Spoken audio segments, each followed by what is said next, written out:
Muy buenas tardes, damas y caballeros. Good afternoon, you all. It's nice to see you again. Buenas tardes, licenciado. Muy buenas tardes, Nancy. Exactamente. Primero, pues, muy buenas tardes, Jafet. En primer lugar, pues, obviamente, agradecer su presencia. Ahorita tenemos aproximadamente 49, 50 personas que están en línea. Pues muy agradecido a que ustedes hayan tomado en cuenta mi mensaje, ¿no? El mensaje de que íbamos a tener clases hoy. Y lo que pasa es que la verdad es que los exámenes empiezan el 26, o sea, ya prácticamente muy pronto. Y entonces quería avanzar en esta parte. Pues agradezco pues que hayan puesto atención y que tengan ustedes interés precisamente en tener más conocimiento. El tema es que de repente me di cuenta de que obviamente esta presentación es bastante importante para en cuanto al contenido. Y entonces, y la otra semana pues estamos en presencial. Total que pensé que mejor lo deberíamos terminar para que quede completo el tema. Y ya en la otra oportunidad pues ya veremos cómo nos arreglamos, ¿no? Porque obviamente había una otra presentación muy importante y que denominaba la constitucionalización del proceso penal. Ahí es donde relacionamos los artículos constitucionales con el Código Procesal Penal, que también es una presentación en PowerPoint que tengo preparada desde hace algún tiempo, que incluso eso me sirvió para ir a dar una plática fuera de Guatemala, porque Cooperación Internacional fue la entidad que me ayudó a hacer esa presentación. Ya cuando oportunamente ustedes la vean, van a ver que ahí mismo en las diapositivas, ahí mismo establece la entidad que me habló, o sea, la Oficina de Cooperación Internacional, para poder elaborar aquella presentación en PowerPoint. Pero hoy, como les digo yo, con esa decisión y esperando terminar la tarde de hoy con esta presentación que estábamos viendo, que por cierto yo creo que era bastante importante o es bastante buena.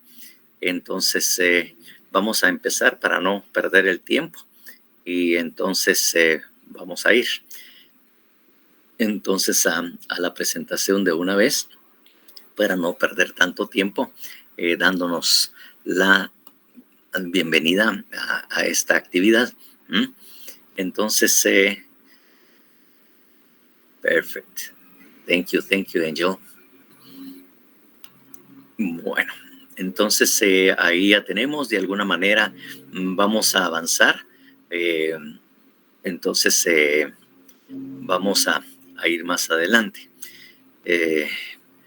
Angel will go all ahead where we ended up last Tuesday, where we left it on Tuesday.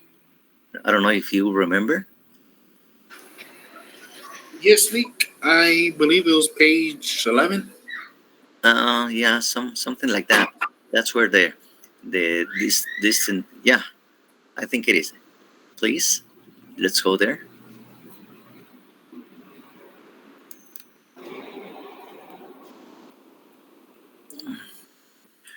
Sí, que estábamos ya entrando a ver lo que es la etapa de juicio de debate. That's sí, that's exactly where we are. Thank you, Angel. Sí, efectivamente, esta era la fase o etapa que era más o menos la página 11 que había mencionado Ángel. Bueno, page 11, dijo él, era la página 11 y efectivamente, ¿verdad? Entonces, creo que estamos ahí. ¿Quieren ustedes que recordemos la anterior o de una vez empezamos con esta y ustedes lo tienen bastante claro? No sé, ¿qué es la opinión de ustedes si vemos la anterior o de una vez empezamos con esa tercera fase? Yo diría que de una vez con esta fase y casi avanzamos. Perfecto, Jennifer. No hay ninguna otra opinión. deditos hacia arriba. Entonces vamos a continuar precisamente con esta parte, ¿no? Es que lo que pasa es que en la otra sección no logramos avanzar hasta este momento. Nos quedamos prácticamente al inicio donde se estaban mencionando todas y cada una de las fases o etapas del proceso, o sea, cuando se estaba iniciando esta parte. Entonces, por eso es que les estaba preguntando. Pues recordarán ustedes que la intención era prácticamente establecer por qué la definición del proceso penal es el conjunto de fases o etapas procesales, porque obviamente todos los procesos en cualquier parte siempre va a tener ciertos momentos o ciertas fases o etapas que van a ir desarrollándose, y en cada una de ellas pues se mira distinta cosa, ¿no? Entonces, definitivamente por eso es que vamos viendo y confirmando que efectivamente la definición es así. Cuando ustedes se dan cuenta y les enseño las fases o etapas que están reguladas también en el Código Procesal Penal, obviamente es muy fácil, más fácil recordar la definición, ¿verdad? Es decir, ya no se les olvida porque automáticamente el Código Procesal está dividido en esa forma, tal y como lo hicimos también con el derecho penal, que el derecho penal también tenía que regulaban distintos momentos y que prácticamente así es como se divide también el Código Penal, de alguna manera para que tengan ustedes la relación. Y ya les decía yo que esto es parte de la Escuela Técnica Jurídica Alemana que desarrolló para todo el derecho, que la forma de poder definirlo era enumerando, no enamorando, no se emocionen, enumerando cada uno de los elementos que lo integran. O sea, ir señalando y describiendo cada una de las partes que lo contiene. Entonces, esa es lo que se generó. Por eso es que todas las definiciones en cualquier área de derecho siempre va a tener esta característica, ¿verdad? Es una característica del derecho. Entonces, en este caso. Bueno, ya habíamos agotado prácticamente prácticamente la primera y segunda fase. La primera fase, que es la fase preparatoria o de investigación o de instrucción. La segunda, que obviamente habíamos visto que era la fase intermedia, y que una vez terminada la fase intermedia, después de agotado el procedimiento intermedio en donde se discute y se analiza, porque también es una fase de control, si el Ministerio Público tiene los medios de prueba suficientes como para ir a un juicio de debate. Antes de eso, siempre en este tema, he de decirles, en un proceso penal, bueno, también en otros procesos, en otras áreas también, pero quiero señalar algo muy importante. Hay un momento en cual se constituye la prueba. Cuando hablamos así que el ministerio va a hacer una investigación y en la fase intermedia va a presentar los medios de prueba, obviamente declaraciones de testigos, documentos y todo, entonces que va a presentar, obviamente lo que tiene son medios de prueba. La prueba se establece hasta que se ha agotado el juicio o debate, porque la prueba no, o sea, yo no voy a un juicio o debate, o el Ministerio Público no va a juicio o debate con pruebas. Usualmente en los diarios y todo, porque ellos no conocen la diferencia, no son estudiosos del derecho como lo son ustedes, y obviamente por eso es que no hablamos de pruebas, sino que son los medios de investigación, medios de prueba, que se clasifican, documentales, personales y toda la clasificación que tienen estas pruebas, y obviamente llega, porque la prueba se constituye hasta el momento en el que el juez dicta sentencia, porque después de valorar, hacer la valorización de la prueba, él va a decir, este me convenció, este no, porque ¿recuerdan ustedes cuál es la definición? Porque la debieron haber hecho en procesal, teoría general del proceso. ¿Qué es la prueba? ¿Cómo Son define? medios de convicción Ajá, propuestos por las partes para probar, digamos, sus alegatos. ajá. Ujú. Mm, Más o menos la idea por ahí va más o menos, ¿verdad? Le faltó algún aspectito por ahí, pero en términos generales sí está bien. ¿Alguien más que quiera agregar a esa definición?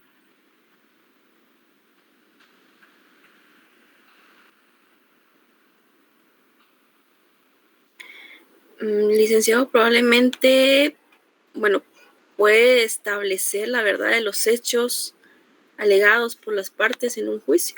Sí, de alguna manera esa es la finalidad, de alguna manera. Pero en sí la definición, decimos que las pruebas o la prueba son los medios de convicción que le sirven al juez para fundamentar una resolución, es decir, una sentencia o un auto. Porque la verdad es que eh, eh, prácticamente eso le sirve al juez para fundamentar esa resolución, para fundamentar una sentencia. Tiene que haber pruebas, pues. Entonces tiene que haber valorizado todos los medios que de alguna manera fueron diligenciados durante el debate, y cuando él dicta sentencia, él dirá es culpable y va a decir o va a indicar o tiene que indicarlo de acuerdo también a la estructura y las formalidades que debe tener una sentencia, va a indicar cuáles fueron los medios de prueba que a él lo convencieron, por ejemplo, de la culpabilidad de esta persona.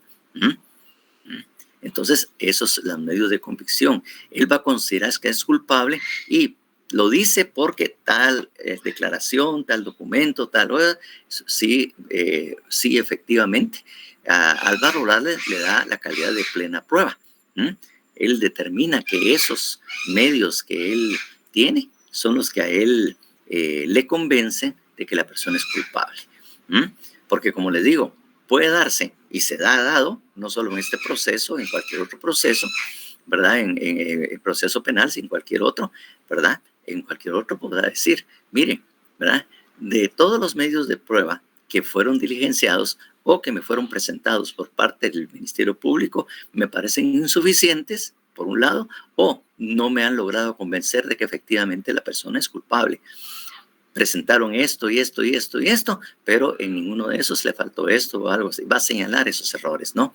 Y obviamente, entonces, de la tal manera que no encuentro ninguna responsabilidad o no puedo establecer la culpabilidad de la persona. Por lo tanto, él declara efectivamente que la persona es inocente, y que efectivamente dicta una sentencia absolutoria, absuelve prácticamente y dice no tengo nada que me convenza o no crea que sea suficiente para dictar una sentencia condenatoria. Entonces, eso es precisamente eso. Y obviamente vemos también que las pruebas tienen precisamente momentos procesales, ¿verdad? No sé si también les explicaron cuáles esas distintas partes o fases o etapas, pues. O posiblemente no, porque específicamente en el derecho procesal penal, en el proceso penal, sí, eso es muy clara, precisamente esas etapas. Es muy evidente, pues. Claro, en las otras también debería ser algo similar, pero a veces uno se pierde en las otras ramas del derecho, porque no sé si les hablaron esas las fases o etapas procesales de la prueba.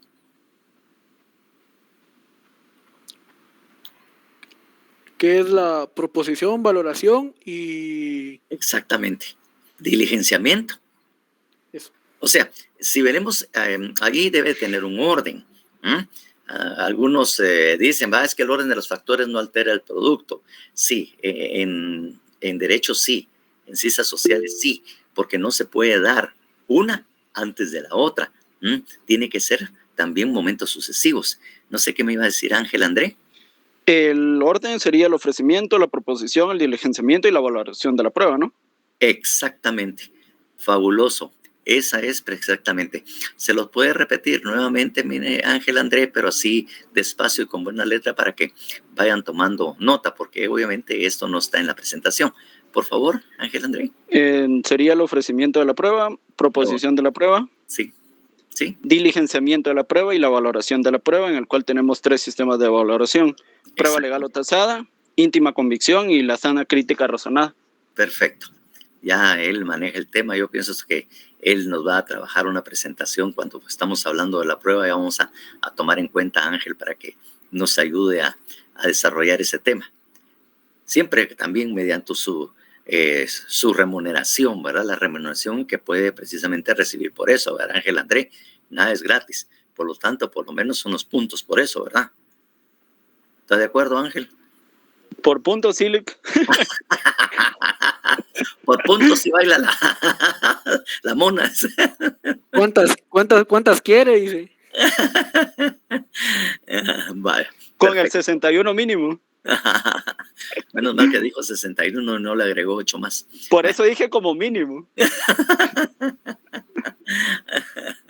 Vaya, pues, perfectamente. Entonces, como les digo, en cada momento, porque prácticamente en la fase preparatoria es donde se obtiene, ¿verdad? Y cuando ya estamos en la fase intermedia, hay un momento de ofrecimiento, pues, de prueba. Y ya en el juicio de debate, pues, obviamente se está presentando y obviamente se están diligenciando, se está desarrollando. Es decir, en presencia de los jueces, los testigos y los documentos se le van a poner a la vista al juez, se le van a presentar, así como también a la otra parte, de acuerdo a los axiomas que vimos nosotros, a la defensa, para que ellos tengan que señalar o algún aspecto o analizar. Después de que termine el debate y los jueces van a deliberar, en la deliberación se da la valorización de la prueba. Ahí los jueces discuten si la prueba presentada es o no suficiente y ahí entre ellos deciden cuáles son los medios de prueba que los ha convencido o todos, si ellos consideran. Y en la sentencia ya efectivamente ellos dicen, esto es prueba, esto me ha convencido, este medio de convicción me ha dicho a mí que efectivamente la persona sí es culpable. Porque recuerden, ahorita voy, Jafet, porque recuerden, ni el Ministerio Público ni la policía, bueno, salvo algunas ocasiones, ¿verdad? Ni los jueces han estado presentes, presentes en el momento que se cometió el delito. Entonces se le trata de convencer a los jueces de que efectivamente lo que se está del hecho imputado sucedió más o menos o efectivamente tal y como lo está explicando el Ministerio Público. De tal manera que en la fase de juicio o debate, en el momento en que nosotros o que se está presentando los medios de prueba, estamos creando imágenes mentales en el juez de qué sucedió, cómo sucedió, quién lo hizo. Entonces, le estamos dando prácticamente elementos en el diligenciamiento para que los jueces tengan una visión o una idea con fundamento o base de los medios de investigación de cómo pudieron haber sucedido los hechos y que esto efectivamente sí es verdad lo que se está afirmando o lo que se está diciendo por el Ministerio Público. Basados nuevamente en el principio que ya conocen ustedes y están cansados de ver, es que el que afirma algo tiene que probarlo. El Ministerio Público está afirmando que la persona es culpable, es responsable, que él cometió el delito. Y eso es prácticamente la imagen mental que tiene que trasladar al juez en las audiencias, para que el momento de dictar la sentencia va a ser de acuerdo a ello.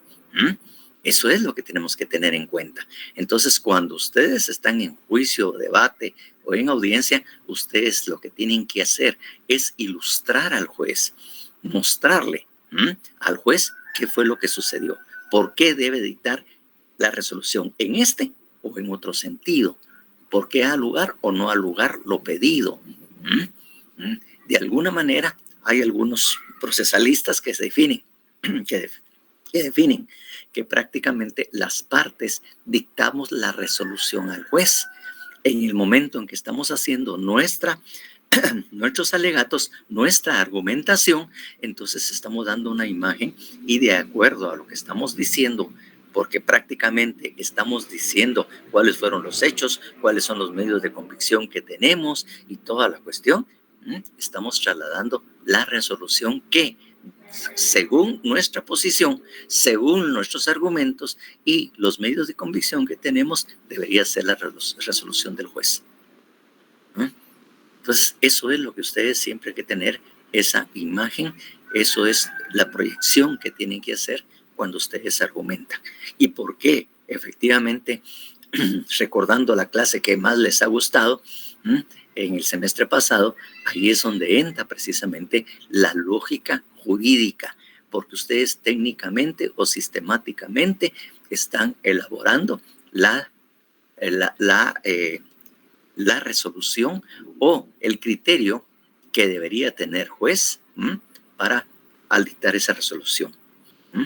Fíjense ustedes cómo es interesante esto, ¿no? Disculpe que me haya tardado, Jafet, cuénteme. ¿Qué estás tomando? ¿Qué estás tomando? Cerveza. No. Ya quisiera, dice uno y saboreándose. El licenciamiento, me imagino, se lleva aquí donde dice juicio y debate, ¿verdad? Sí. Ahora, en la proposición del ofrecimiento, ¿sería la preparación del juicio?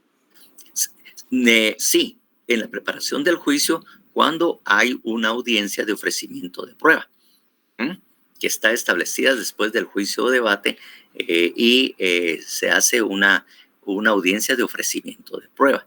Y obviamente la presentación se hace en el momento del debate y obviamente su diligenciamiento. Allá va a decir, mira, tengo un testigo que vio y estuvo presente tal y tal cosa y puede afirmar esto, ¿verdad? Que cumple los requisitos para que pueda ser oído.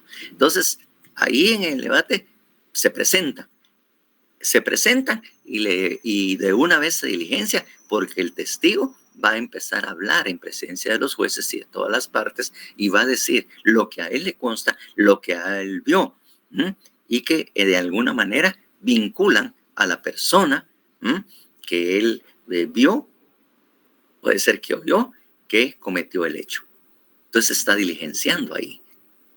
Los documentos se están presentando también a la vista de los jueces y que se señale, miren este documento, y se presentan los documentos y todo, y también la otra parte tiene derecho a un momento determinado, mire, a argumentar que esto no puede ser aceptado, o que sí y que no, diciendo todo lo contrario que puede alegar el Ministerio Público, señalando los errores y los motivos por los cuales él considera de conformidad con la ley y los hechos, esta no debería tomarse en cuenta. Eso es precisamente eso. No sé si ahí quedamos claros, Jafet. Sí, gracias. Vaya. Bien. Entonces, ya entendiendo bien, ¿verdad? ¿Qué es esto, verdad? ¿Qué es esto? Entonces, aquí tenemos precisamente la tercera fase, que también, para variar, ¿verdad?, se divide en tres partes. Una, la preparación del juicio. Fíjense ustedes que anteriormente se hizo una reforma después del Código Procesal Penal, porque cuando se dictaban las resoluciones correspondientes en la fase intermedia y se iba a juicio o debate, una de las primeras resoluciones que debería dictar el tribunal de sentencia, ¿verdad?, o una de las primeras actividades o audiencias que debería haber hecho, debía de hacer el juez o el tribunal de sentencia, es señalar día y hora, ¿verdad? Día y hora para el ofrecimiento de prueba. Entonces tenía que haberlo.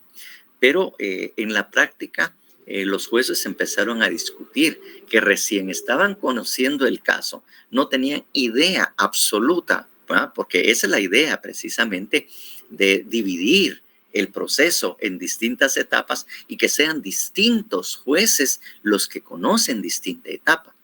Porque de alguna manera el juez de instrucción, el juez de control, el juez de primera instancia, él ya tiene una imagen mental previa con lo que se ha discutido, lo que él ha autorizado de lo que pudiera haber pasado o lo que fue el caso.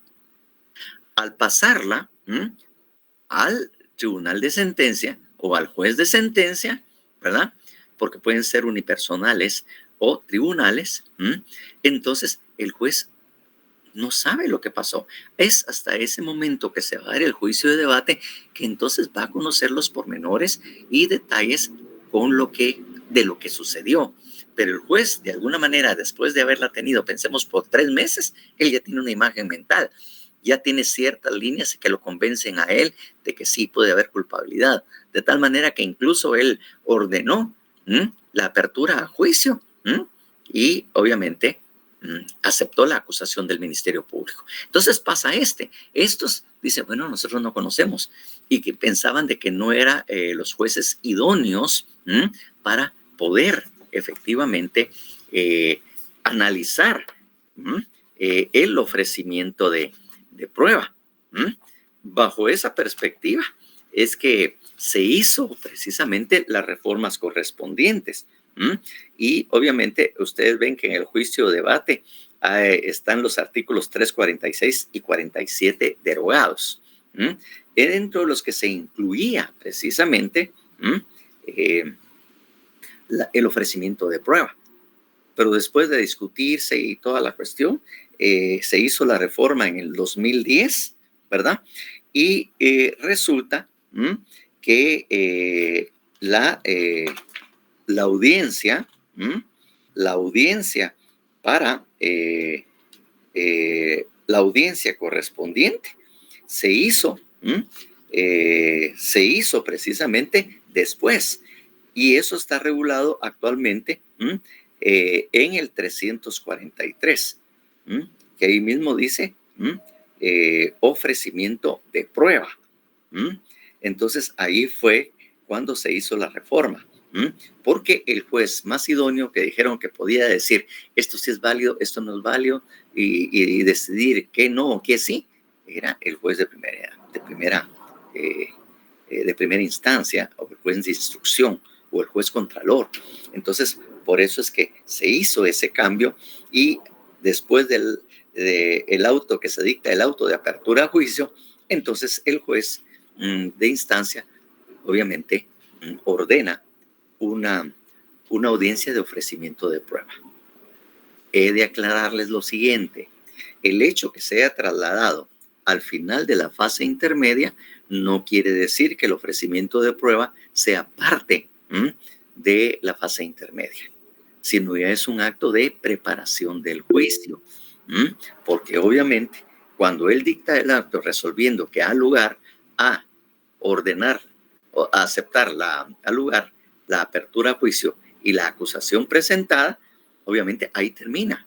Pero cuando él dice esto, es una actividad que ya tenemos que ubicarla dentro de la preparación del juicio y que está a cargo precisamente de el tribunal o juez de sentencia. A ver, Jafet, cuéntenos. Nick, ¿Qué sigue tomando? Yo tenía... Pues sí. No voy por la tercera, no.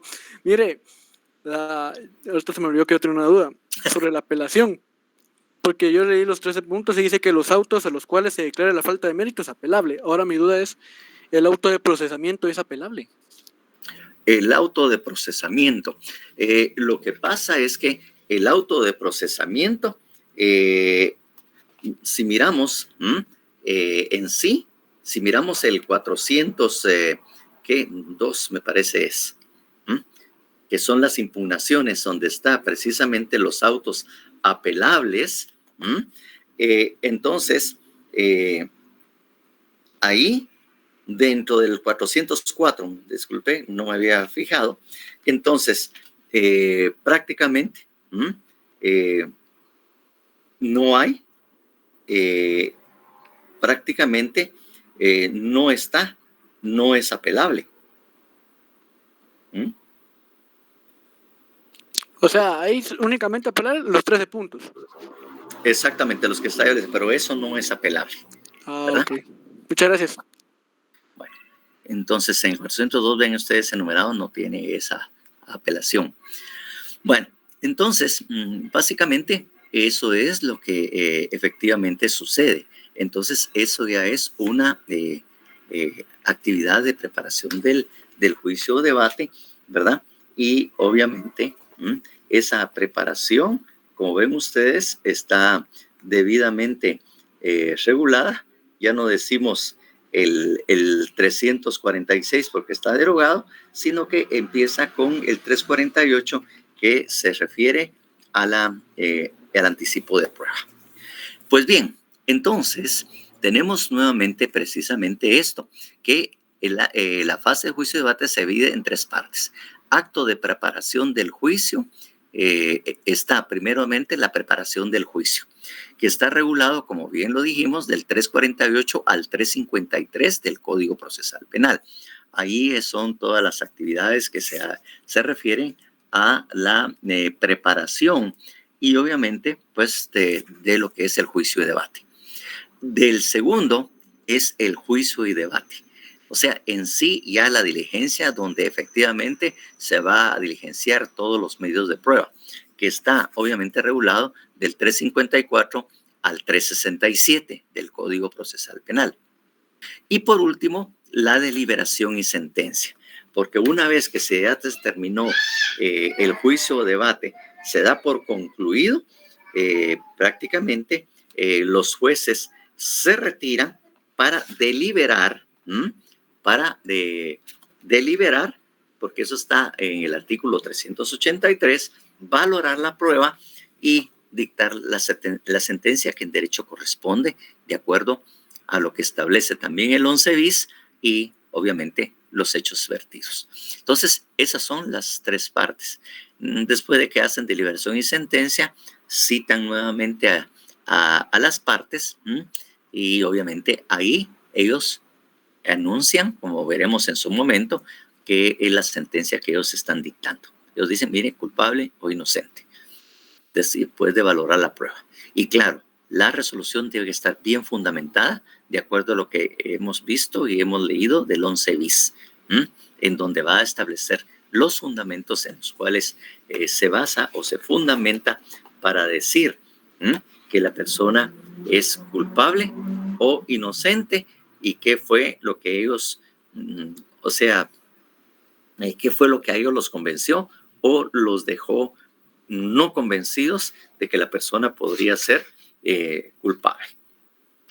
Entonces, de acuerdo a esos parámetros, es que se va a dictar la sentencia. ¿Alguna pregunta de esta tercera fase? Recuerde que son generalidades. Son generalidades, los detalles íntimos de cada una de estas etapas o momentos, ¿verdad? De las 3 partes, pues tenemos que hacer las clases correspondientes para poder explicarles. Ahorita la generalidad para que ustedes tengan un esquema mental de lo que es el proceso.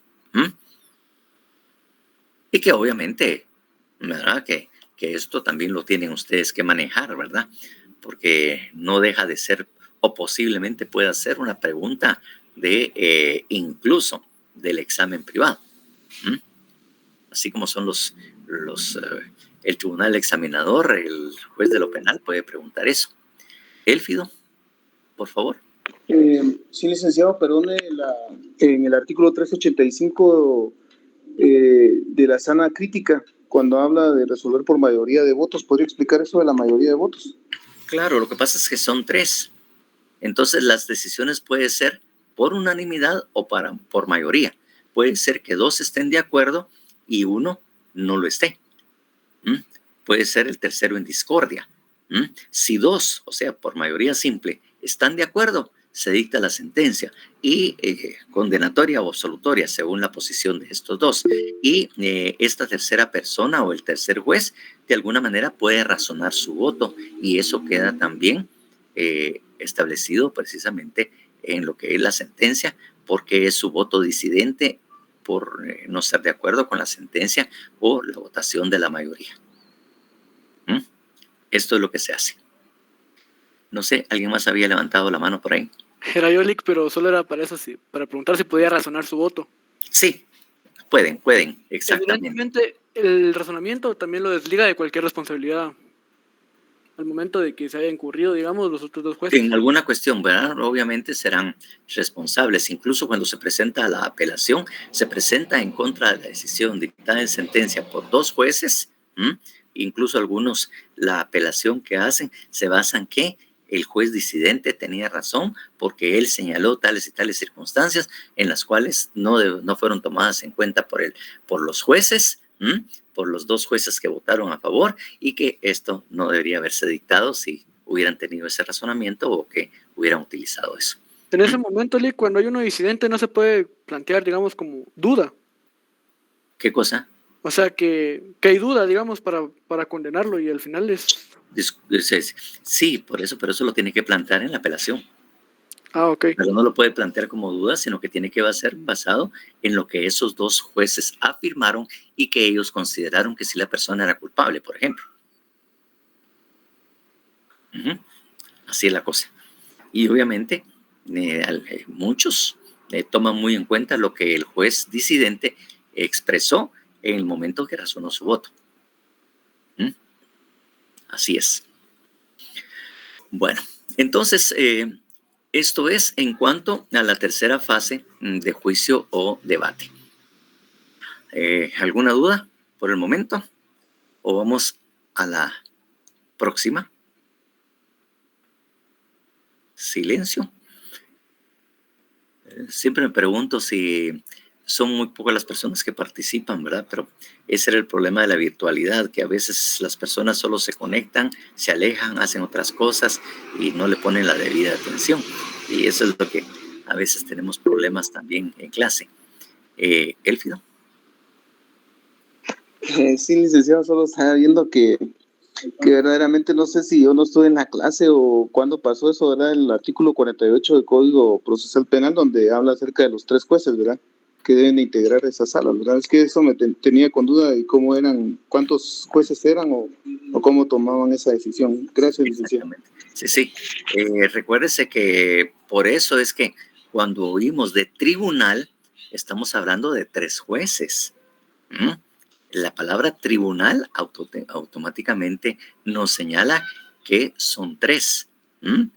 En cambio, cuando hablamos de un solo juez, entonces estamos hablando del tribunal unipersonal, que solo es un juez, el que está derivando, porque los tres jueces serán competentes cuando hayan delitos graves. En menos graves, solo podrá ser entendido solo por uno de los jueces y resuelto por este.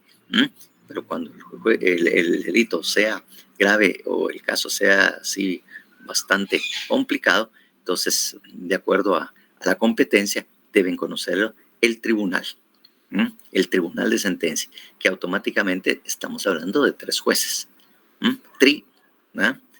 Así como hacen ustedes hoy en el fútbol, el tri, que son la delantera y esos tres son los que hacen los goles y deciden todo, el tri, los tres. Pues ese mismo concepto es el que agarramos en tribunal.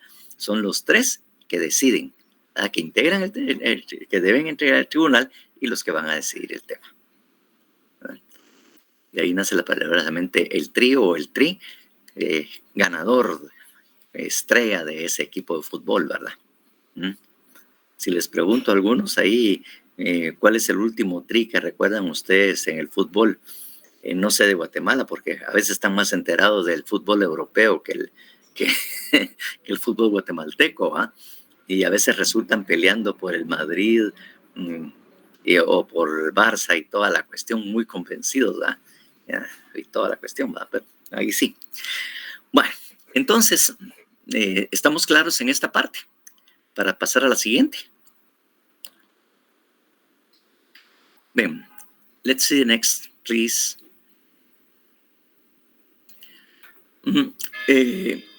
Aquí, efectivamente, estamos en la cuarta fase, que es la ejecución. Como yo les digo, una de las características del proceso penal es que tiene que ser conocido por diferentes jueces, ¿verdad? El juzgado de paz, si empezó en un juzgado de paz, estamos hablando de un juez de paz. Después se pasa a un juez de primera instancia. Después, en la sentencia, pasa a tres jueces o a un juez, depende el tipo de delito, pues. Y de último va a ir a otro juez, que es el juez de ejecución. Miren, efectivamente cuántos jueces están conociendo un caso penal, tratando de darle la mayor imparcialidad que se debe al tribunal y las mayores garantías precisamente a la persona que ha sido juzgada o está siendo procesada, ¿verdad? Entonces, miren ustedes cuántos jueces, pues. Y entonces ahí es donde empiezan a decir ustedes o a señalar, puchica, ¿por qué es tan alto el costo de un proceso penal? Claro, cuando miremos los otros sistemas van a ver que era un solo juez el que encargaba la investigación y obviamente hasta tenía a su cargo el juicio de debate y hasta dictaba sentencia. Así era antes, pues. Y después ya conocía a otros jueces que era cuando estaba la sala de apelación. Pero el juez investigaba, recibía pruebas y dictaba sentencia. Él era todo, pues. Entonces, este otro modelo, pues dio muchas posibilidades y alternativas precisamente para que el juez, las decisiones fueran imparciales, justas precisamente y de conformidad con todas las normas que podrían establecerse. Y sobre todo garantizando los derechos del sindicado, ¿verdad? Por ese proceso o en el delito. Bien, la parte, ¿verdad? Que es la fase de ejecución. O sea, una vez que se haya dictado la sentencia, esta sentencia va a un juez de ejecución para que efectivamente, o se haga, no efectivamente, se haga efectiva la sentencia, que se cumpla con lo ordenado por el tribunal o juez de sentencia y obviamente se ejecute. Esto, como le digo, en la ley del organismo judicial, ¿verdad? Si ustedes recordarán, hay una norma aquí, lamentablemente ahorita no tengo a la mano la ley del organismo judicial. La tengo, pero no me recuerdo por acá, no lo tengo a la mano. Pero ustedes miren de que el juez que dicta la resolución es que debe ejecutarla. Y a continuación dice, excepto en materia penal, que se resolverá de conformidad con sus normas. Así es como está establecido en la ley del organismo judicial, ¿verdad? Que es el juez que dicta la resolución que debe ejecutarla. Porque ya le digo, la resolución no tiene ninguna validez si no hay alguien que va a ejecutarla, esa resolución, y va a decir sí, como no, de acuerdo. Pues. Entonces, eso es precisamente lo que tenemos establecido. Sí, no tengo aquí a la mano la ley de organismo judicial. Pero en este caso... Sería el artículo 156 que dice, debe ejecutar la sentencia el juez que la dictó en primera instancia. En lo penal se atenderá a lo que preceptúa la ley respectiva. Exactamente, porque es una ley autónoma, independiente, que no se compara con nosotros. Por eso le decía, el código, el derecho procesal penal, el proceso penal, es la excepción. O sea, no nos juntamos con la chusma. Porque si ustedes miran, dice el juez, pero en materia penal no. Es aparte. Eso lo resolverá con sus normas, porque todos los demás tendrán que hacerlo de esta manera. Porque, como les digo, si no se ejecuta una sentencia, ¿cuándo efectivamente se va a empezar a cumplir? No se puede, pues. Entonces, definitivamente tienen que ejecutarse. Entonces, la fase de ejecución se divide en dos partes, dice, ¿verdad? Se divide en dos partes. Estamos obviamente, ejecución penal, en donde obviamente se plantean algunos aspectos de defensa, están las penas, medidas de seguridad que se deben colocar o corrección. Fundamento legal 492 al 505 del Código Procesal Penal, ¿verdad? Entonces ahí es donde se va a hacer cumplir precisamente, ¿verdad? Se va a hacer cumplir en la ejecución. Obviamente participa la defensa, es decir, el abogado defensor participa en las audiencias de ejecución y obviamente participará si se aplica una pena o también una medida de seguridad. Sí, jefe. Lick, me imagino que aquí cuando dice defensa es cuando, en esa fase de defensa es cuando se interponen los recursos ordinarios. No, ahí en ese momento lo que se habla es que si es pertinente el tiempo que se va a cumplir, porque ahí el tema es que el juez tiene que hacer las cuentas. En la fase precisamente, el juez, ¿verdad? Hace las cuentas y dice, mire, usted estuvo en prisión preventiva, pongámosle desde hace un año, ahorita se cumple un año en que usted estuvo ya detenido. Bajo esa circunstancia, entonces la pena que se le impuso por parte del juez de sentencia es de 3 años. Por lo tanto, el uno ya lo cumplió. Entonces, obviamente, usted tiene que cumplir el resto contado a partir de esta fecha hasta esta otra fecha. De una vez señala el momento que se inicia y el momento que termina. Pero el tiempo que estuvo en prisión preventiva se cuenta y se le descuenta a la sentencia.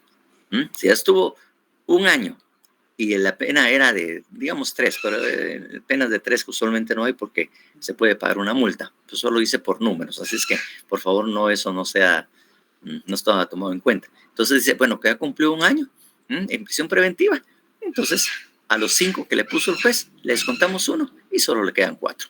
¿A fe? Entonces, para llegar a la cuarta fase, que es la ejecución, tiene que haber ya sentencia firme. Claro. Sentencia firme en el sentido de que ya fue apelado, ya se llevó a discutir, ya la sala dijo que sí, incluso si fueron a la Corte Constitucional y confirmó la sentencia, entonces ya, bueno, pues pase efectivamente a la fase de ejecución y se le envía al juez de ejecución para que haga efectiva el cumplimiento de lo resuelto o se ejecute la sentencia dictada por el juez de sentencia. Así es como procede.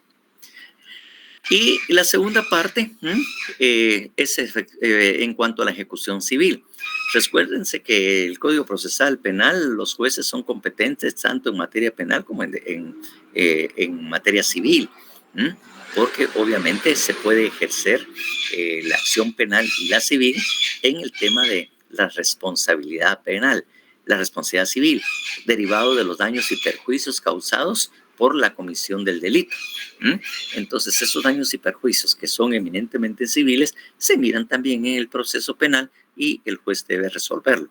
En la sentencia va a señalar estos aspectos y al señalarlo, entonces ahí mismo le va a decir qué es lo que tiene que hacer y ahí está la fundamentación. Ángel André. A mí solo me genera una duda y va integrado a... En este caso de los juzgados de ejecución penal, ¿también trabajan de la mano con lo que es lo del sistema penitenciario con el régimen progresivo? Así como de la mano, no sé qué es lo que quiere decir el concepto de la mano. Pero me refiero a que estos juzgados de ejecución penal son también los que miran lo que es el régimen progresivo. Exactamente, el régimen progresivo, si hay una redención de penas, si se solicita la redención y toda la cuestión, es el juez de ejecución que tiene que ventilar todo eso. Todo el tema. Así se trabaja desde el sistema penitenciario, pero como tal el control lo lleva el juzgado de ejecución. Exactamente, ya está en el nivel. Gracias, Lick. Si alguien pide una rebaja de la pena porque esto, por el otro y toda la cuestión, es el juez de ejecución que tiene que conocer y resolver si es pertinente o no y obviamente resolver conforme a derecho. Así es como se establece. Porque obviamente el juez de sentencia o el tribunal de sentencia ya hizo lo que tenía que hacer. Ahorita, para el cumplimiento de la pena o la resolución dictada por la sentencia, ya solo es el juez de ejecución el que la tiene que ver. No va a regresar con aquel para que él revise la forma en que se está ejecutando o cualquier cosa que ahí se establece. Así es la cosa.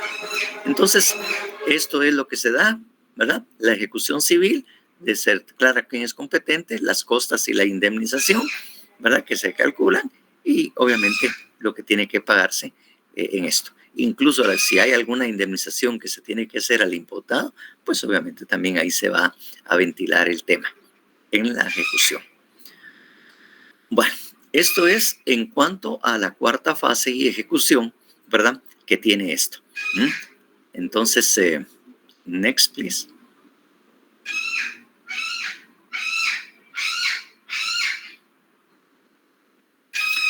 Bueno,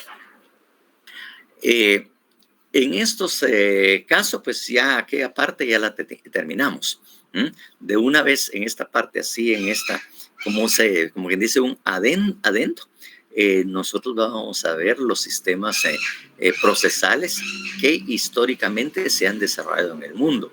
Los procesos han ido avanzando, se ha tratado de ir uno tras otro a efecto de mejorar las condiciones y sobre todo cuando ya existen derechos fundamentales e individuales. Pues recuérdense que uno de los grandes logros de la Revolución Francesa en materia de derechos individuales fue un gran aporte que se hizo precisamente al mundo, ¿verdad?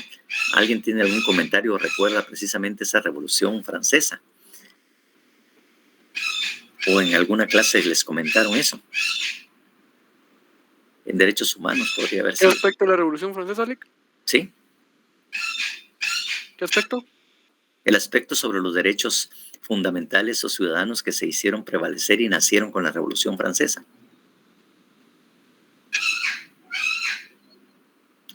¿No les platicaron de esto? De alguna manera fueron fuente precisamente de inspiración a los derechos humanos, porque en función de eso se empezaron a reformar, después de la Revolución Francesa, a reformar precisamente muchas constituciones y empezaron a incluir los derechos individuales o fundamentales, que también se le conoce en la Constitución. ¿Élfido? No sé si se refiere a los principios que se generaron a partir de la Revolución, licenciado. Sí. De igualdad. Los principios. Exactamente. De igualdad, libertad y solidaridad, ¿no? Fraternidad o solidaridad, exactamente. Fraternité, égalité, ¿verdad? Que eran las palabras francesas para igualdad, la fraternidad, obviamente, y la igualdad. Roxana, y la legalidad. Sí, licenciado, ya que estaba hablando un poquito acerca de la Revolución Francesa y respecto a las 3 palabras que se utilizaron en ese momento, que fue igualdad, fraternidad, y cuál era la siguiente, no recuerdo, pero también levantó la mano, él lo sabe. En el momento en el cual la Revolución Francesa también tuvo un gran impacto, como un elemento clave, fue la Declaración de los Derechos del Hombre y del Ciudadano. Exactamente. Porque ese documento fue fundamental, ya que proclamó los derechos universales de libertad, la propiedad, la seguridad, la resistencia a la opresión, ya que recordemos que se trataba de una monarquía absoluta. Y fue en ese momento también cuando se empezó a crear el primer... no recuerdo cómo se llama, se me olvidó, pero recuerdo que se empezó a crear, se empezaron a dividir los poderes, ya no lo tenía absolutamente el rey, sino que comenzaron a decir, no, el rey en este momento pues ya no tiene todo el poder debido al abuso que se tuvo en ese momento las personas que eran de la alta sociedad. Entonces fue una gran revolución. Incluso como dato curioso, también en las Olimpiadas se utilizó como mascota, se puede decir, el gorro que utilizaban en Francia, que significaba libertad. Entonces es bastante interesante también lo que tiene que ver mucho con el derecho procesal penal, ¿verdad? Exactamente, obviamente porque el derecho procesal penal toma esos derechos y los desarrolla, ¿no? Y efectivamente, como usted lo dice, es más, yo voy a decirle algo muy interesante, que claro, también tenemos algunas normas, ¿verdad? Bueno, miremos que Jafet, para no distraerlos y después les digo lo que les iba a decir. Jafet, ¿qué nos iba a decir? Sí, ya que menciona constituciones, ahora con la Revolución Francesa, cuando triunfa Napoleón Bonaparte y pone a su hermano de rey de España, de este lado, digamos, de América, se le intenta llevar unas propuestas para constituciones o leyes aquí de este lado del charco, digo, y que al final se toman como intento de emancipación, y creo que, si no estoy mal, encarcelan al que enviaron de aquí. Pero sí es más o menos por ese tiempo es que empiezan los intentos de constituciones o a nacer o a modificar. Exactamente. Incluso representantes de Latinoamérica fueron precisamente a tratar de hacer valer todos esos derechos, precisamente como usted bien dice, en Francia, para generar todo ese tipo de modalidad, no solo a nivel francés, sino a nivel mundial. Entonces, definitivamente, el tema de la Revolución Francesa, porque después empezaron a generarse a nivel de Europa, porque allá la monarquía estaba bastante fuerte, ¿no?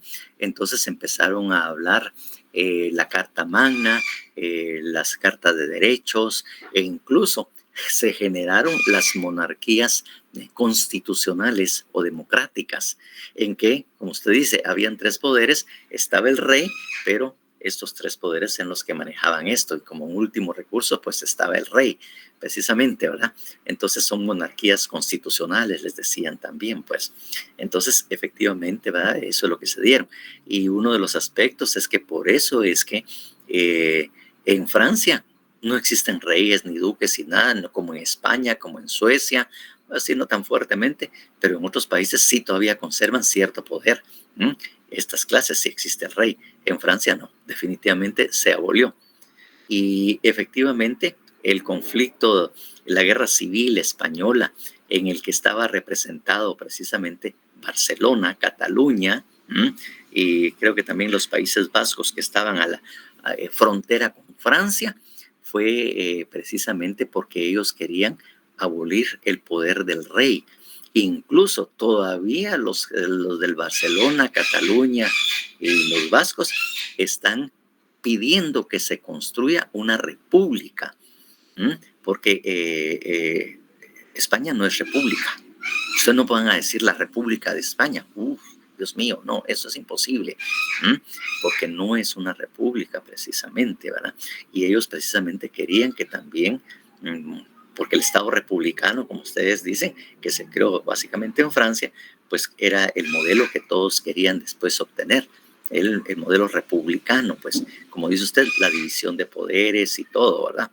Exactamente. Y ellos precisamente generaron el conflicto, y por eso es que todavía Barcelona, o sea, Cataluña, mejor digamos, sigue todavía peleando y exigiendo precisamente este tipo de casos, incluso pidiendo de que no hayan reyes, que les quiten todo el poder a los reyes, todavía lo andan peleando. A ver.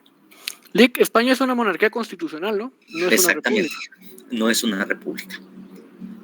Se puede hablar del Estado español, pero no se puede hablar de la República de España. No vayan a decir eso porque tal vez los echan de España si andan hablando de esas babosadas, porque lo van a pensar que son catalanes, porque ellos sí andan peleando por eso, pero ellos no. Así es. Pero les decía algo muy particular, que fíjense ustedes que los primeros derechos y garantías basados en la Revolución Francesa, sorpresa, ahí tengo el documento también y tengo una presentación especial en eso, ¿verdad? Que si hay tiempo porque es una cuestión extraordinaria. En 1825, Guatemala, después de la independencia, y que después también quiso hacer la Unión Centroamericana y toda la cuestión, creó unas normativas a nivel centroamericano donde los derechos fundamentales e individuales estaban incorporados a la legislación, no solo guatemalteca, sino querían que también promoverla a nivel centroamericano. Estamos hablando más o menos de 1825, si es que todavía me recuerdo. Y entonces crearon esos derechos. Y como yo tengo el documento, que lo voy a buscar por ahí, que todavía está en los archivos de historia de Guatemala, van a ver que muchos de los derechos que contemplaba aquella, con diferentes formas de redacción y todo, diferentes palabras, no contradicen y son muy parecidos a los derechos fundamentales o los derechos humanos que actualmente tenemos en nuestra Constitución. O sea que no son nuevos, pues. No es algo extraordinario. Lo que pasa es que después de la Unión Centroamericana se fueron perdiendo, después vino las dictaduras, quitaron esto, quitaron lo otro, y ahí fue donde se perdieron un tiempo. Pero nosotros desde esa época ya se había hablado en cierto por dentro de esa ley de garantías, así se le denominaba. ¿Sí, Jafet? Sí, precisamente ahí es con la independencia de aquí de Guatemala, digamos, que se unen a México, después y sacan su propia, como digamos, constitución para toda la federación. Sí, pues. Después se empiezan a dividir, digamos, y cada quien nunca lograron la unión. Sí, pues. Exactamente. Después, años después, si no estoy mal, Guatemala firmó con otros 3 países una unión, pero nunca se llevó a cabo. Sí, pues. Y ahí empiezan a sacar lo que son los derechos humanos, pero lo sacan como garantías. No le llaman derechos, sino como garantías. Y después ya les cambian el nombre. Exactamente. Y ahí en esa Unión Centroamericana es donde también se quería formar, ¿verdad? El quinto estado. ¿Quién era aquí el quinto estado?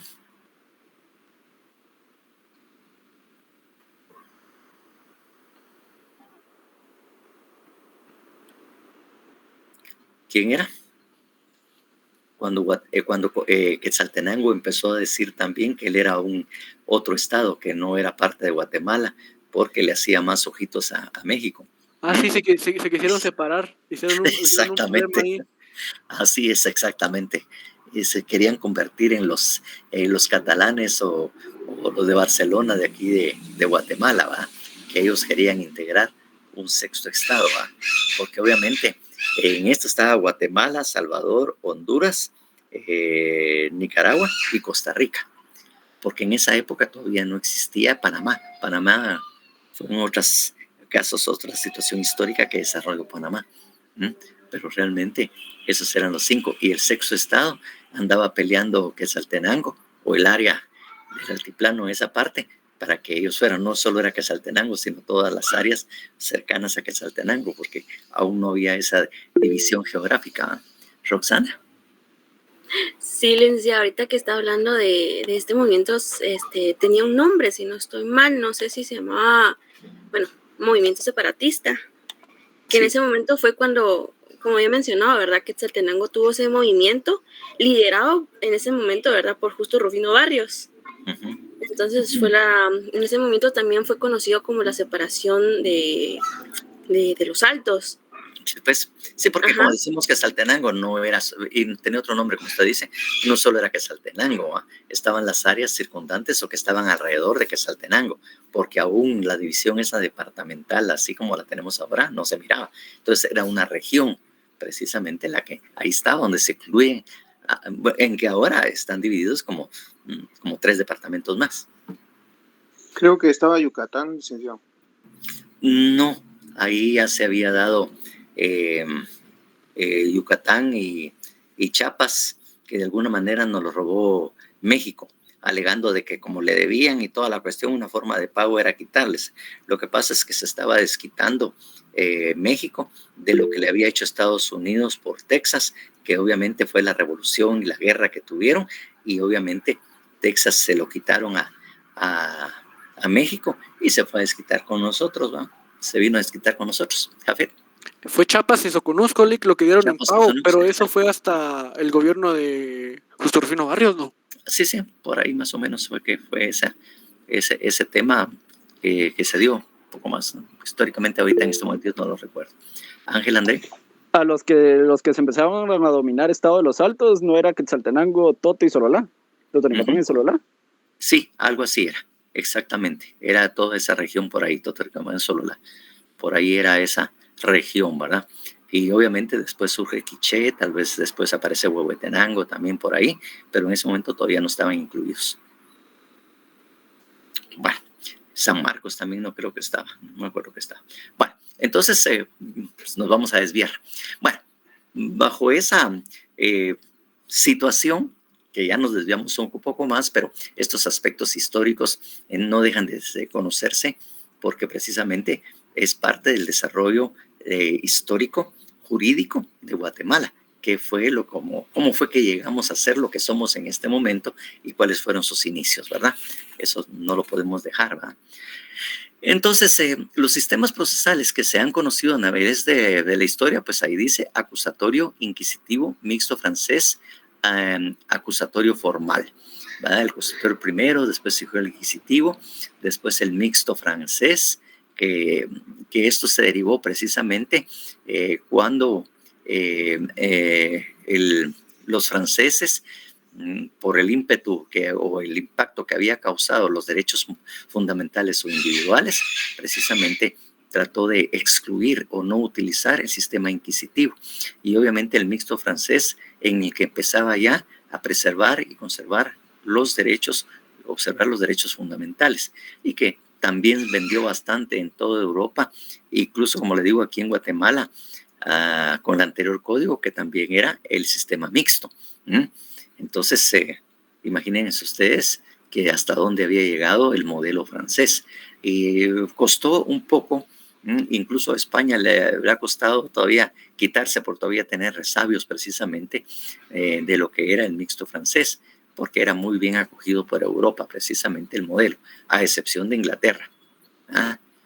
Por eso es que se habla de un derecho continental europeo. ¿Saben ustedes por qué se llama derecho continental europeo? ¿O por qué a veces leen y oyen eso? Porque está adoptado por todo el continente europeo. Exactamente, pero Inglaterra.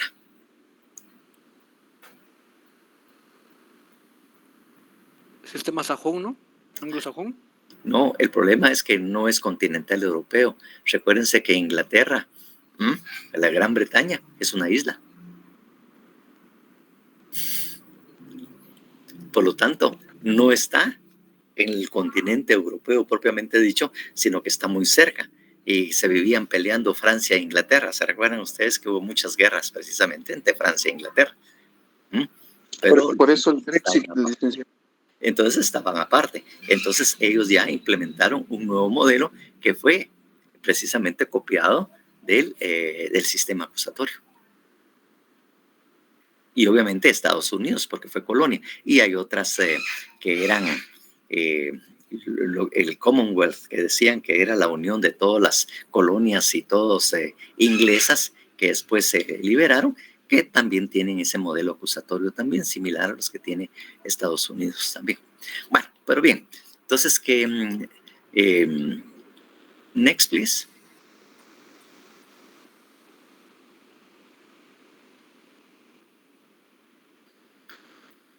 Entonces tenemos en primer lugar el sistema acusatorio, que esto fue histórico, pues eso nació en Atenas y todo. Entonces, para poder descansar un poco de tanto hablar, ¿podría alguien leer por favor, Jafet? El sistema acusatorio ocupa históricamente el primer lugar, y haciendo referencia al procedimiento seguido por los atenienses, en el que, con las limitaciones debidas a las ideas políticas y sociales de la época, encontramos el principio de la acusación popular mediante la cual todo ciudadano libre estaba facultado para ejercer la acción penal de los delitos públicos ante el Senado o la Asamblea del Pueblo. Entonces ahí empezó el sistemas acusatorios. Recuerden ustedes de que los griegos fueron muy avanzados en el conocimiento, en el modelo democrático y todo lo demás, porque ellos de alguna manera ya empezaron a hacer valer los derechos del pueblo. Y que obviamente, como también después vino Roma y los conquista, y muchas de las ideas que tenían los atenienses, los de Grecia, pues lo absorbe también el derecho romano, y también muchas de las cosas que tenía Grecia, Atenas, es que ellos lo tienen, pues, y lo atraen hacia sí, pues. Por eso es que muchas de las normas, precisamente, y fuente del derecho romano era precisamente el griego, pero ellos fueron los primeros que desarrollaron este tipo de ideas, ¿verdad? Efectivamente. Entonces, era el primero, ¿verdad? Y que obviamente el modelo para visualizarlo, cosas iguales o similares, es que también se dieron en el juicio de Jesucristo, pues porque así era precisamente el modelo, en que realmente la justicia estaba en manos del pueblo. Era el poder del pueblo el que se estaba dando, porque ellos tomaban las decisiones, condenaban y hacían, pero no era un funcionario público, pues. Claro, la última instancia podría haber sido el rey, ¿verdad? En que también tomaba la justicia, pero antes de eso, los reyes eran los que decidían, resolvían, condenaban y todo lo demás. Pero cuando ya miraron este sistema acusatorio, que obviamente prevaleció por mucho tiempo, entonces era precisamente el pueblo el que tomaba las decisiones, pues, ¿verdad? Por eso es que también se decía, ¿verdad?, que la voz del pueblo era la voz de Dios, que el pueblo lo que decía estaba correcto. Y obviamente bajo ese criterio no existía la apelación. aunque después se crearon ciertas normas para que pudiera conocer el rey o la autoridad pertinente sobre esa decisión, y a veces por el tema de la ejecución, ¿verdad? Pero ese era el primer modelo, precisamente, en que se dio precisamente este sistema acusatorio. Miren desde cuándo está esto, pues, y apenas cuántos tenemos. Bueno, siguiente, por favor. Next, please.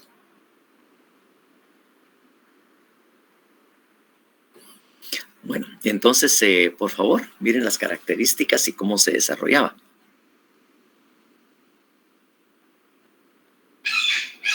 ¿Se la dio, Alec? Porfa. El acusador ofrece las pruebas y el imputado podía solicitar un término para su defensa. Está autorizada la tortura. El debate era público y oral. Se encuentra establecido en Inglaterra, país que desde que lo instauró no se ha interrumpido su aplicación por otra clase de proceso. Dicho país donde se establece el gran jurado, este sistema está instaurado por los ingleses en los Estados Unidos en Norteamérica.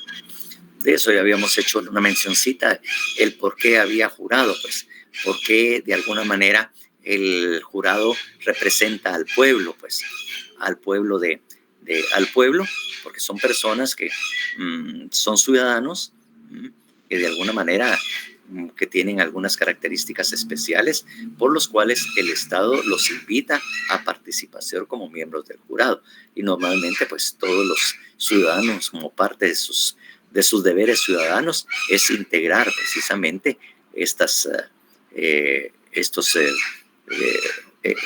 grupos de jurado. Y claro, la mayoría participa. También existen algunas formas de excusarse o de no poder realizarlo, ¿verdad? Pero en la mayoría de las veces las personas que son invitadas o alguna vez nombradas, pues no dejan de participar y tener esa actividad. Porque recuérdense que el tiempo que dure el juicio, ellos van a tener que alejarse de sus actividades personales, de sus trabajos y todo, pero es el Estado que de alguna manera justifica la ausencia de ellos por la integración de jurados, precisamente conservando la idea que es el pueblo el que debe decidir, porque ya les digo, está el jurado, él solo dan su opinión, su dictamen, que se llama veredicto, y el que dicta sentencia es el juez. El juez no decide si es culpable o inocente, él solo escucha lo que dice el jurado y con fundamento en esta es que él dicta la resolución. Y como ya les decía, el jurado, precisamente, su decisión debería ser unánime. Es decir, si había voto disidente o algunos que no estaban de acuerdo, alguno o algunos, entonces se volvía a repetir el juicio con un grupo distinto, ¿verdad? Con un jurado distinto, precisamente, y se reiniciaba o se iniciaba nuevamente el debate. Entonces, como les digo, desde que ese tema del sistema acusatorio, después de que estuvo en Roma, lo adquieren también los ingleses y en ellos es lo que dura. Y de alguna manera es el que sigue perseverando, porque cuando nosotros decimos acusatorio formal, tiene las características del acusatorio, pero hay, como le digo, no hay la integración por jurado. No se tiene esa integración definitivamente, ¿verdad?, de jurados. Y por lo tanto, en el sistema acusatorio formal, la forma de compensar la no participación directa de los ciudadanos es que las audiencias son públicas. La participación ciudadana en las audiencias, en estar presentes y de alguna manera poder opinar acerca de la forma en que se impartió justicia, es parte precisamente del proceso de la participación, ¿verdad? Ya los decía yo que en Suecia, en Noruega, Finlandia y todos los Países Bajos, pues ahí, como les dije ya, había un juez legal, un abogado, pero los dos que le acompañan en el tribunal son personas civiles, no abogados, son ciudadanos, que de alguna manera su trabajo son empleados del sistema de justicia para integrar precisamente estos tribunales. Así que esa era precisamente la forma en que de alguna manera trataron de conservar esas características del sistema acusatorio. Y como le digo, Estados Unidos nunca ha cambiado, pues. ni Inglaterra tampoco, pues que fueron los que mantienen todavía esa etapa. Next, please.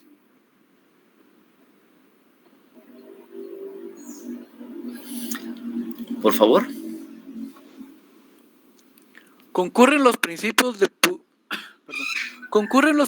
publicidad, oralidad y contradicción, igualdad, moralidad, concentración de todos los actos procesales. El procedimiento penal se inicia a instancia de parte, dándole la vida a la acción popular. Se da derecho de acusar no solo a la víctima, sino a cualquier ciudadano. Las pruebas son propuestas y aportadas libremente por las partes y la valoración la efectúa el juzgador de acuerdo al principio de libre valoración de la prueba, conocido como sana crítica. Bueno, así eran las características del sistema acusatorio, aquel que habíamos visto, pues aquel original, ¿verdad? Ese era el sistema, no es este el que estamos hablando, no estamos en inglés, sino de que el sistema acusatorio, ¿verdad? Publicidad, oralidad, contradicción, igualdad, moralidad, concentración en todos los actos procesales. O sea, en un mismo día se podía realizar todo, pues, desde la mañana hasta en la tarde y todo lo demás, ¿verdad? Que precisamente se hacía esto. Entonces, el derecho de acción, como digo, no era estatal, no era el Estado, sino eran las personas particulares los que tenían derecho a señalar, a acusar, y obviamente lo hacían también a viva voz. Ya vieron en el juicio de Jesucristo, las acusaciones vinieron directamente, tal y tal cosa, y quién lo acusa, qué tal y tal cosa, y empezaban a dar todo su lugar señalando y acusando precisamente a Jesucristo, ¿verdad? Pero como les digo, según análisis crítico que se hace precisamente de esto, de alguna manera las personas que acudieron a esto ya eran compadres hablados, los ciudadanos estaban y de alguna manera se manipuló precisamente. Ahí es donde hablamos que la voz del pueblo es la voz de Dios, ¿verdad? Porque lo que ellos decían era definitivo, pero la verdad es que también el pueblo se equivoca. Y uno de los grandes temas de que también el pueblo se equivoca precisamente es el juicio de Jesucristo, ¿verdad? Ahí es donde empieza a desarrollarse precisamente la idea que a pesar de ser la voz, el pueblo también comete errores, equivocaciones y hay otras cosas que también inciden en lo que él estaba diciendo. Bueno, esas son las características. Next, please.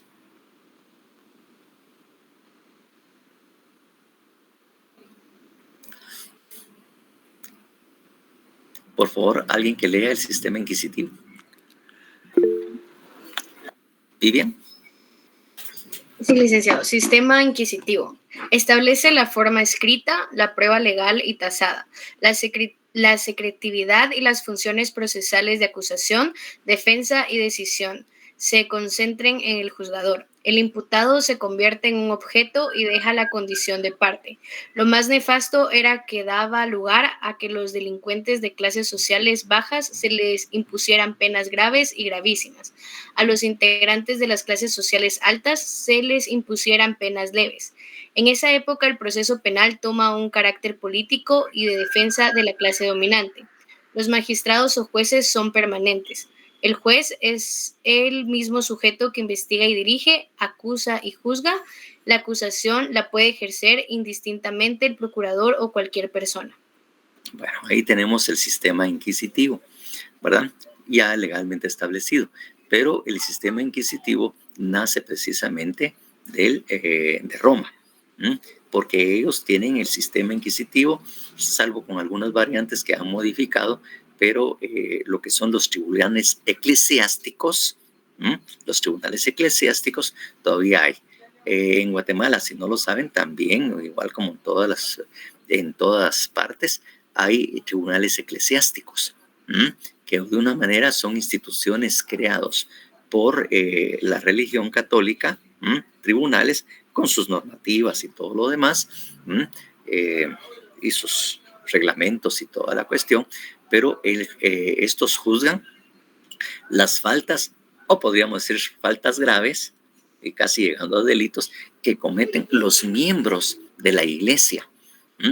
Claro, en aquella época cuando se inició, lo que precisamente juzgó fue la herejía. Cuando se dio la conversión al cristianismo y España retomó y tomó sus cuidados porque estaba en manos de los musulmanes y todos estos que tenían árabes y todo lo demás, vino todo un tema de conversión promovido por la Iglesia Católica y que obviamente tenían que aceptar a Dios, y las personas que no aceptaban a Dios lo acusaban de herejía.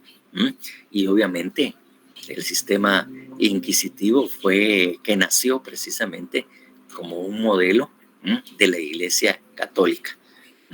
Ahí fue donde surgió precisamente el modelo inquisitivo y que eventualmente pues lo empezaron a adoptar porque vieron que era bastante efectivo, era bastante efectivo de acuerdo a lo que se establecía para juzgar a los demás.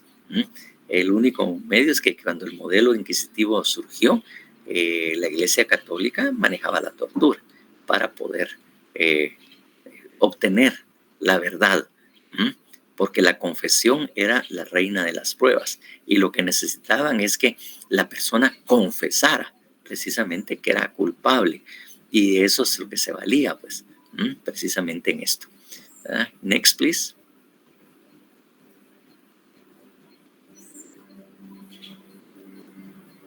Bueno, ahí tenemos. ¿Alguien que lo lea, por favor? Un gusto, ¿lo puedo apoyar? Sí. Ok. Características del sistema inquisitivo. El procedimiento se inicia de oficio. Es de naturaleza escrita y secreta, admitiéndose incluso para iniciarlo la denuncia anónima, lo que resuelve la falta de acusador. 2. La justicia penal pierde el carácter de justicia popular para convertirse en justicia estatal. 3. Con respecto a la prueba, el juzgador elegía a su criterio las más convenientes, prevaleciendo el uso del tormento, el cual era utilizado comúnmente para obtener la confesión. 4. El derecho de defensa es nulo y la poca que hay o se permite es realizada por el propio juez con el fin de demostrar su bondad ante el propio acusado. Miren ustedes qué características tenía eso, pues, el sistema inquisitivo. Como le digo, se originó precisamente en la iglesia, y el tormento, la tortura, habían salas especiales donde se les torturaba.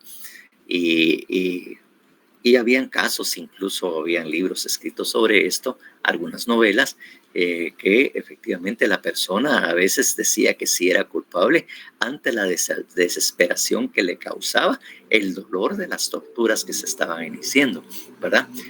Inscrita y secreta, ¿verdad? O sea, el mismo juez que era el que investigaba, el mismo juez era el que resolvía, el mismo juez decía que defendía, era el abogado defensor, ¿verdad? Incluso cuando estaba el sistema mixto, habían jueces, porque como le digo, yo empecé en el sistema mixto, el anterior Código Procesal, a trabajar derecho penal. Entonces ellos decían, puchica, soy mejor defensor que los abogados de la defensa. Esos nada hacen. En cambio, yo puedo ver que efectivamente la persona por qué es, y yo puedo absolver porque yo estoy viendo que esto no lo está tomando el juez. Ellos alegaban que la mejor defensa la tenían ellos. Entonces, si ellos tenían el control de la acusación, ellos recibían la prueba, ellos decidían, y solo era un juez. No eran así como habían varios, un solo juez. Él conocía desde el momento en que se daba, se iniciaba, hasta el momento que se dictaba la resolución. En el sistema inquisitivo, pues, él era el todo, pues, totalmente arbitrario, exactamente. Y decían, miren, señor, ¿y qué pasa? Porque se cuestionó también en cierto momento, ¿qué pasa si la persona confiesa que es culpable, pero lo hace precisamente porque está viendo de que está sufriendo mucho y ya no aguanta y lo que quiere es terminar con todo el dolor? Bueno, si la persona es efectivamente culpable, se merece la pena.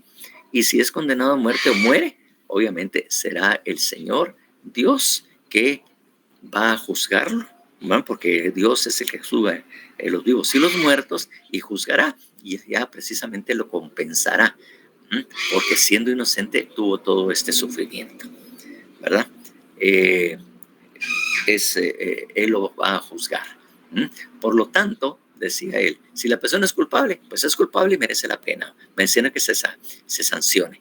Pero si es inocente, pues Dios se encargará de darle lo que él merece siendo inocente. Esa es la forma que ellos decidían, que no importaba que se proporcionara dolor y que el otro lo hiciera por el sufrimiento que estaba pasando, pues lo que tenía que aguantar, pues efectivamente, pues de alguna manera. Recuérdense que también las penas o la quema de brujas que en su momento también hacían en Norteamérica, pues que eran los de la iglesia, este grupo que se encargaba de perseguir a las supuestas brujas, o lo que ellos categorizaban como que estaban haciendo brujerías y hablando mal de Dios y toda la cuestión, que las mandaban a la quema. O sea, ya tenían instaurada la pena de muerte, pues, y lo que era quemarlas vivas, pues. Entonces, eso es parte también de ese sistema inquisitivo que se acostumbraba, ¿verdad? Y que a fin no había derechos de ninguna persona. Roxana.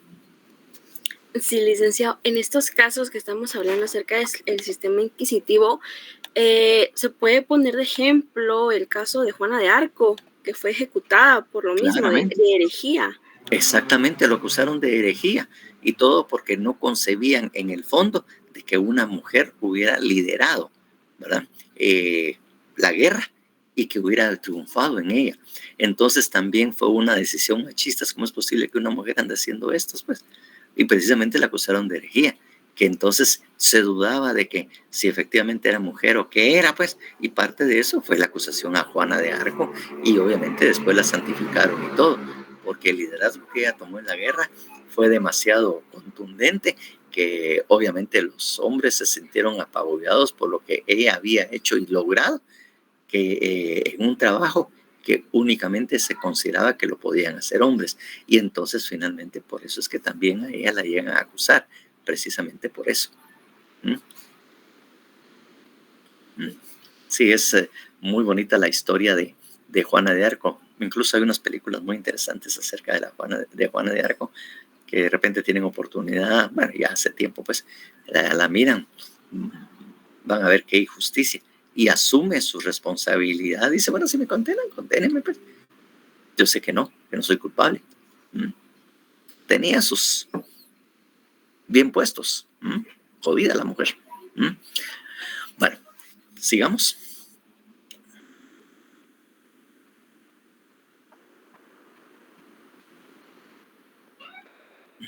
Entonces, como ya les he dicho, en aquel momento no habían abogados defensores. Incluso había alguien que supuestamente dentro del grupo de juzgadores le daban el papel de defensor, que él alegara, ¿verdad? Pero realmente no lo hacía. Y difícilmente también declaraban a alguien inocente, ¿verdad? Era difícil, casi imposible. Bueno, a partir de esto, que es que los franceses, y con la Revolución de la Revolución Francesa, es que se integra el sistema mixto. Como le digo, aquel sistema inquisitivo que nace en la iglesia se traslada después y lo manejan los estados, por ser supuestamente bien efectivo. Y como bien decía, es esto. Si ustedes tienen oportunidad de leer del delito y la pena, hay algunos aspectos precisamente que se establecen en esto. Y lo que allá se decía de que la cárcel era para los pobres, los esclavos y para esto, sí era cierto. Y los ricos no tenían esto. Recuerden ustedes que también, aún en esa época del sistema inquisitivo, el principio de no hay cárcel por deuda no estaba vigente. Entonces, a muchas personas fueron acusadas a través del sistema inquisitivo y todo lo demás, precisamente porque debían a los deudores, y los metían a la cárcel y efectivamente hasta los condenaban precisamente. Y después ya en el sistema mixto y con esos derechos fundamentales empieza a darse precisamente esa diferencia. Bueno, por favor, el sistema mixto. Ángel. Tratando de encontrar un proceso adecuado e intermedio entre los sistemas procesales anteriores, Se ensayaron fórmulas de procedimientos que mezclaron lo secreto y lo escrito del sistema inquisitivo y lo público oral del sistema acusatorio. Fueron los franceses quienes encontraron el proceso y fueron varios los países que aplicaban fórmulas idénticas, tales son los casos de Costa Rica, Argentina y varios países europeos. Con esa conclusión, como es natural, con esa conciliación, como es natural, se persigue buscar la manera de que no se sacrifique un principio en favor de otro. Dentro del sistema procesal mixto se combinan los caracteres del acusatorio y del inquisitivo para garantizar de ese modo, en forma equitativa, los derechos de la acusación y la defensa. Bueno, entonces ahí tenemos el sistema mixto. Ahí solo mencionan Costa Rica y Argentina, pero la mayoría de los países en Latinoamérica tenían ese sistema. Obviamente nosotros lo teníamos y como ya les he dicho varias veces, el Código Procesal Penal anterior así lo establecía, que era un sistema mixto. Y era sistema mixto porque la investigación era secreta. No había mucha información acerca de esto y estaba en manos del juez, como quien dice, el juez de instrucción, el juez de primera instancia. Él era el que tenía a su cargo la investigación del caso. La investigación del caso. Y obviamente sí había participación precisamente del abogado defensor, pero tenía salidas que la defensa no era obligatoria, porque en las mismas resoluciones decía, manifiesta el señor que por no tener la capacidad económica, así lo ponía en las actas, todavía en mis tiempos, tenía la capacidad, no solicita o no tiene abogado defensor, por lo que él directamente lo hará. Él, obviamente, se defenderá a sí mismo. Entonces, no había necesidad de abogado defensor, porque, como decía, en esa época también decían, los mejores defensores somos los jueces, porque nosotros estamos recibiendo las pruebas, estamos desarrollando la prueba, y obviamente nosotros nos damos cuenta si la persona es culpable o inocente, y ahí efectivamente nosotros hacemos valer la inocencia. Entonces eran automáticamente los que acusaban y los que defendían a la vez, y toda esa primera fase o etapa sumaria, así se le llamaba, sumaria, reservada y secreta, precisamente, que era esa primera etapa procesal. Después, cuando ya había y se agotaba esa fase sumarial que terminaba 15 y si mucho un mes por algunas circunstancias muy especiales que tenían que resolverse, entonces ya se presentaba la acusación y ya le daban, porque no había Ministerio Público, sino la Procuraduría General de la Nación tenía una sección penal que se encargaba ya después de la fase de investigación o fase sumarial. Ya ellos presentaban supuestamente o acusaban, y ahí ya participaban los abogados defensores, principalmente a partir de esa segunda etapa previa supuestamente al juicio. La etapa de juicio era no debate, porque todo seguía siendo por escrito, ¿verdad? Que se analizara, se discutiera el tema de que la investigación que había hecho el ministerio, el juzgado, y obviamente todas las conclusiones a que éste había llegado. Y entonces ahí se presentaba.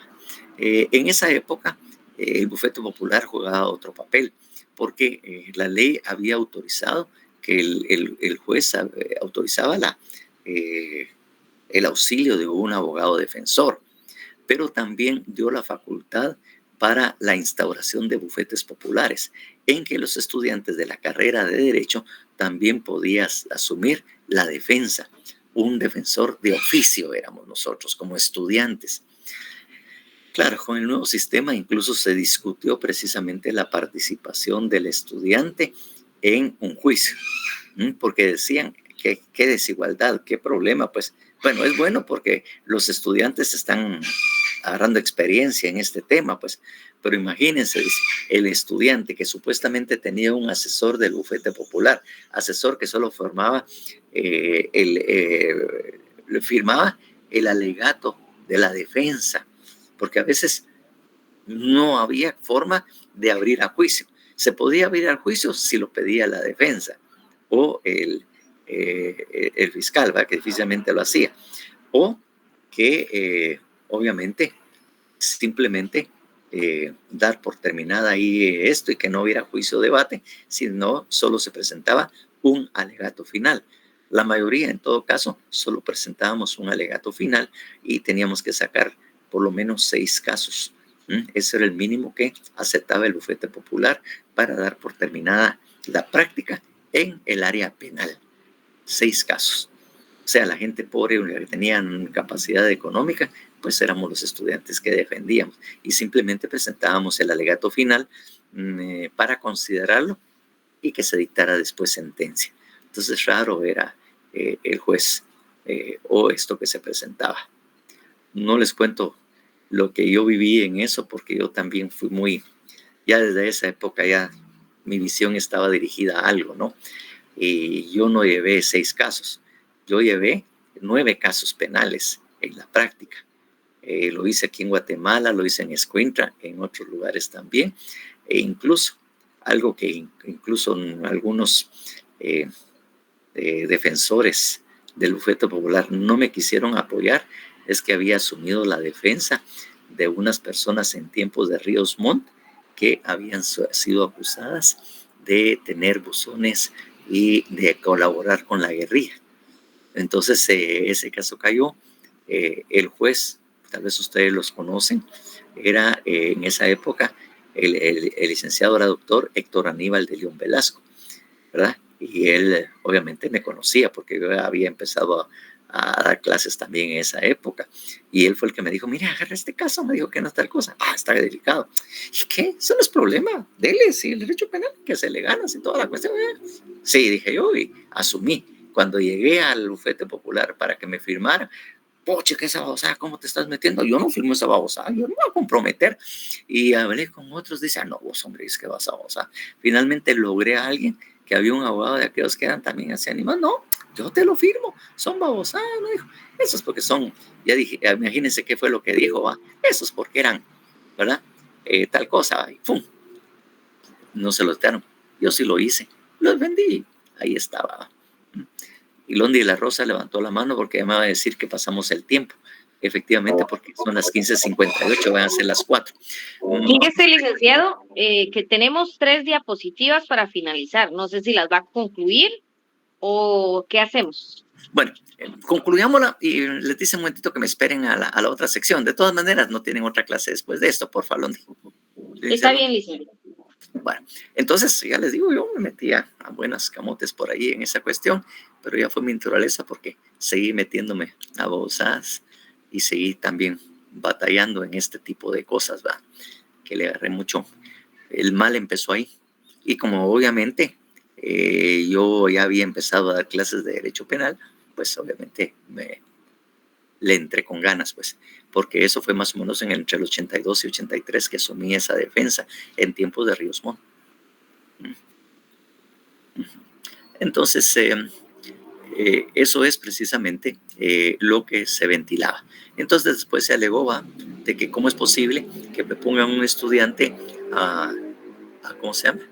A defender un estudiante cuando estaba el juez que era abogado, estaba el procurador en la Procuraduría General de la Nación, el área penal, eran abogados, ¿verdad? O sea, uno como estudiante se enfrentaba a personas que supuestamente tenían más experiencia y ya eran abogados profesionales, ¿verdad? Y que obviamente había una desigualdad, obviamente, en el tema de la defensa. Se alegó y toda la cuestión, y después con el nuevo sistema acusatorio, pues todos los abogados de la defensa tienen que ser abogados colegiados. Todos deben ser abogados. Bueno, ya con este tema, pues más o menos le cuento todas las barbaridades que pasaban en el sistema mixto. Por favor, la siguiente. Next, please.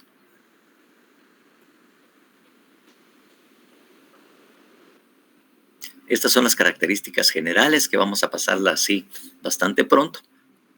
Por favor.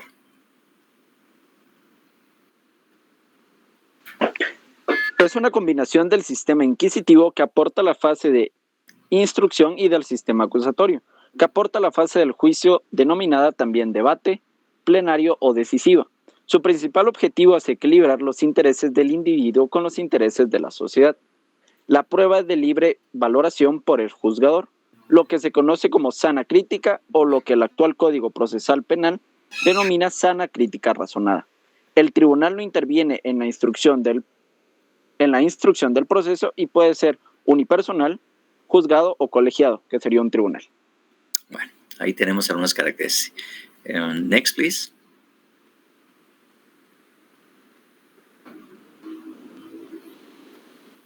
Ahora, en el sistema vigente, nosotros hablamos de un acusatorio formal, porque obviamente está formulado con otras características del sistema acusatorio, para diferenciar del sistema acusatorio original y obviamente el sistema acusatorio con algunas modalidades distintas de aquel sistema acusatorio, ¿verdad? Y que efectivamente por eso lo llamamos formal, ¿eh? Porque hay algunas características que no hay conciliación con lo que fue originalmente el sistema acusatorio, ¿verdad? En este caso, por la participación misma de funcionarios públicos en los tribunales y los juzgados, integrado por jueces, fiscales y todo lo demás, por ese tipo. Entonces, el Código Procesal Penal, decreto 5192 que tenemos en este momento, importa a Guatemala el sistema acusatorio. Responde a concepciones políticas democráticas en las cuales se encuentran reconocimiento, protección y tutela las garantías individuales. Entonces, mucho del éxito de esto es que ya en Guatemala se había dado la nueva constitución política de la República de Guatemala, en donde ya se establecían los derechos fundamentales o los derechos humanos en la constitución que tenemos. Eso daba espacio más fuerte para que se pudiera implementar un sistema como el nuestro. Con la constitución que teníamos antes, si ustedes algún momento tienen esa curiosidad y la revisan, realmente hubiera sido muy difícil que se pudiera implementar el sistema tal y como lo tenemos ahora. Y ahí vamos, ¿verdad? Entonces, next, please.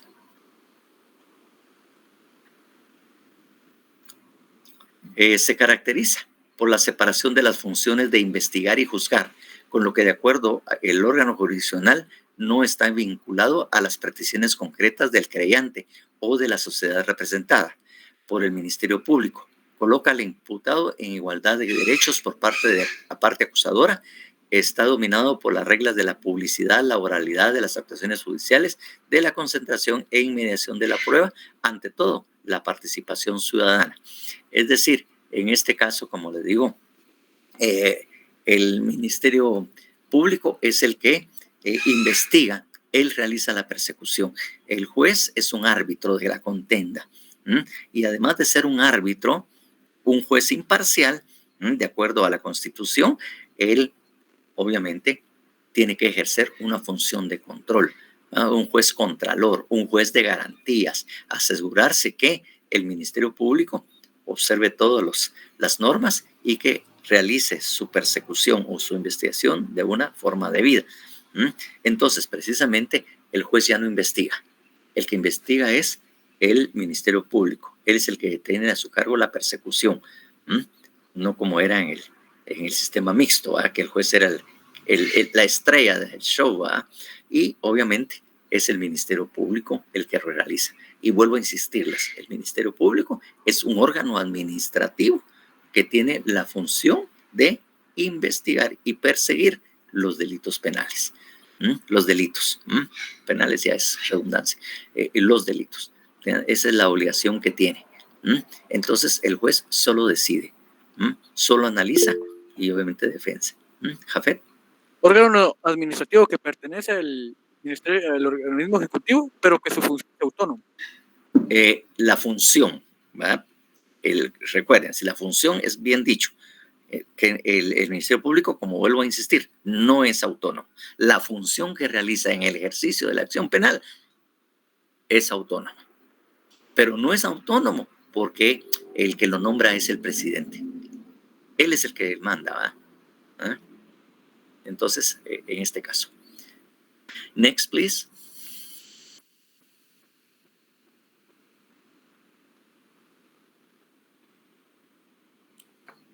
Es la última. Ok. Esa fue la última. Muchísimas gracias. Disculpa que me haya retrasado tanto, pero era necesario que termináramos para que teníamos esto claro. Muchísimas gracias, porque ya parece que la otra sección ya nos está esperando o se está desesperando para que